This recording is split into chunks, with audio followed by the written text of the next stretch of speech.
Kita ke kasus lainnya, pemirsa. Pengadilan Negeri Surakarta menghentikan sidang pembuktian ijazah Jokowi karena menjadi wewenang Pengadilan Tata Usaha Negara. Perkumpulan praktisi hukum menilai penggugat bisa dijerat pidana karena telah mencemarkan nama baik dan memfitnah Jokowi.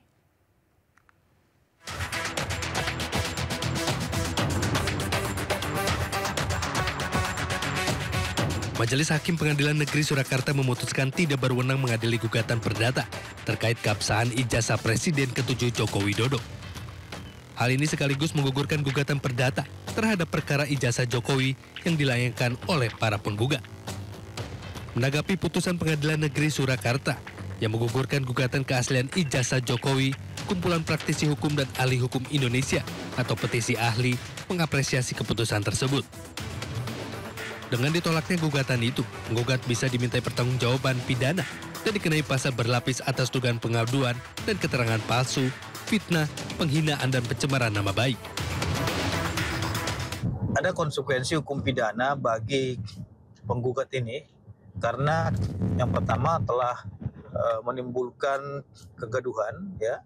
Terus yang kedua penggugat juga tidak bisa membuktikan dalil-dalil argumentasi hukumnya sebagaimana ketentuan hukum perdata atau incumbit probatio. Siapa yang menggugat dialah yang harus membuktikan. Karena memang gugatannya sudah dilayangkan, maka ada potensi pidana terhadap penggugat, yaitu keterangan palsu, ya, pencemaran nama baik, fitnah, dan pengaduan palsu. Sementara itu, penggugat keaslian ijazah Jokowi, Muhammad Taufik, menyatakan bahwa sidang berlangsung karena masih ada proses banding dan yang lain. Nah, kalau menggugat dianggap melakukan pidana, ya peradilan perdata ditutup. Lagi pula orang harus paham itu apa artinya putusan yang berkekuatan hukum tetap. Di Solo ini sidangnya masih berlangsung, ada banding dan lain-lain.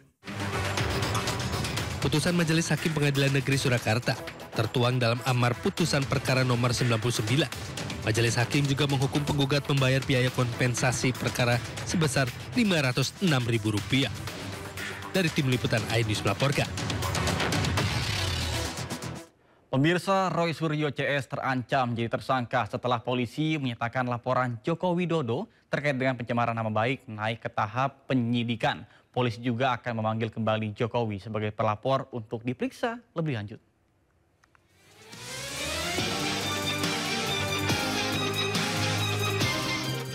Laporan Presiden ke-7 RI Joko Widodo terkait dugaan fitnah atau pencemaran nama baik buntut tudingan ijazah palsu naik ke tahap penyidikan. Polisi menyatakan menemukan unsur pidana dalam laporan. Polisi juga membuka peluang untuk memanggil kembali Jokowi sebagai pelapor untuk diperiksa lebih lanjut. Berdasarkan hasil gelar perkara tadi malam, maka terhadap laporan polisi yang pertama, pelapornya adalah Saudara Insinyur HJW. Dalam proses penyelidikan yang sudah dilakukan, dalam gelar perkara disimpulkan, ditemukan, ya, hasil penyelidikan sudah ditemukan dugaan peristiwa pidana sehingga perkaranya ditingkatkan ke tahap penyidikan. Sebelumnya, Jokowi mendatangi Polda Metro Jaya 30 April lalu untuk melaporkan sejumlah pihak yang dinilai telah mencemarkan nama baiknya. Di antaranya mantan Menpora Roy Suryo, ahli digital forensik Rismon Sianipar, pegiat media sosial Dr. Tifauzia Tiasuma, pemerhati politik Rizal Fadilah, dan seseorang berinisial K. Tim Liputan iNews melaporkan. Proses hukum tudingan ijazah palsu yang dilaporkan Presiden ke-7 Republik Indonesia Jokowi naik ke penyidikan. Polisi pun akan segera menetapkan tersangka dalam proses penyidikan ini. Ada 3 hal penting dari perkembangan kasus ini, diantaranya adalah sebagai berikut. Yang pertama, berdasarkan hasil gelar perkara ditemukan unsur pidana dalam perkara yang dilaporkan Jokowi. Yang kedua, total ada 4 laporan polisi serupa yang naik tahap penyidikan. Sementara 2 laporan lain dicabut. Kemudian yang ketiga, polisi akan segera menentukan sosok tersangka setelah 4 laporan terkait dengan tudingan ijazah palsu naik ke tahap penyidikan.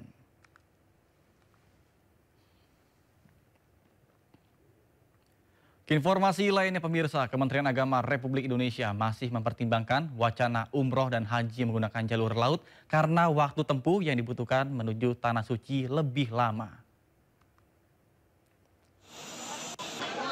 Menteri Agama RI Nasaruddin Umar menyatakan telah ada sejumlah perusahaan swasta yang menyatakan minatnya untuk bekerjasama dalam penyelenggaraan perjalanan haji menggunakan jalur laut. Namun, belum ada pembahasan lebih lanjut terkait dengan wacana tersebut. Sementara itu, menurut Nasaruddin, beberapa perusahaan swasta tersebut belum memiliki kapal sendiri dan hanya menjalin kerjasama dengan pihak dari luar negeri. Mungkin nanti akan menindaklanjuti itu dari pihak swasta. Ada lembaga khusus dari swasta yang akan memfasilitasi mereka. Tapi kalau jalur umrah sudah ada sih sebetulnya, tapi tidak langsung dari Indonesia kan. Ya misalnya terbang dari mana dulu ya dekat-dekat situ baru naik. Gara-gara sering menjadi tempat curhat warga, Damkar Kota Depok disidak Wamendagri Bima Arya.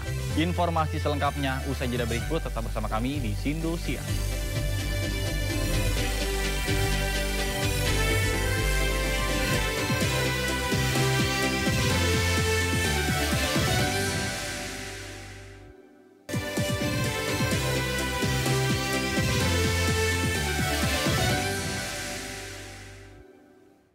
Terima kasih Anda masih bersama kami di Sindo Siang bersama saya, Nata Arman.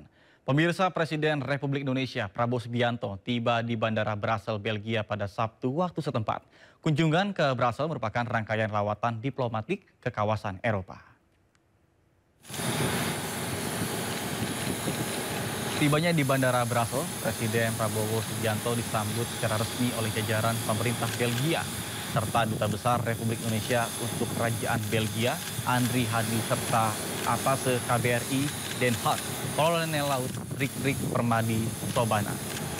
Selama di Brussels, Presiden dijadwalkan bertemu dengan sejumlah pemimpin lembaga tinggi Uni Eropa, yakni Presiden Komisi Eropa, Ursula von der Leyen, serta Presiden Dewan Eropa, Antonio Costa. Pertemuan tersebut akan difokuskan pada penguatan strategis antara Indonesia dan Uni Eropa. Selain itu, Presiden juga direncanakan bertemu dengan Raja Belgia, Philip, di Istana Laken. Kamu siapa namanya? Wow, kamu? Sumber berita aktual tersaji lengkap di sini. 7 pelaku dalam kasus Hezbollah meluncurkan Sindo Today. Satres narkoba. Hujan deras disertai Mobil rombongan wartawan. Sindo Siang. Korban meninggal dunia dan Indonesia ada seorang terluka dalam. Sindo Sore. Kobaran api besar setinggi 7. Hati berjabat tangan dan berbincang akan. Sindo Malam. Sindo News TV. Beyond Headline. Program berita teraktual prime time Anda. Panglima TNI Jenderal Agus Subianto membatalkan keputusan mutasi Letjen Kunto Arif yang Wibowo. melibatkan Hercules hingga mantan Panglima TNI Gatot Nurmantio. Menggali banyak peristiwa dari beragam lokasi. kedatangan Bill Gates untuk membahas kerjasama dengan Indonesia. Gaduh ijazah palsu milik Joko Widodo terus bergulir. Dapatkan informasi penting di Sindo Prime setiap Senin sampai Jumat jam 7 malam di Sindo News TV.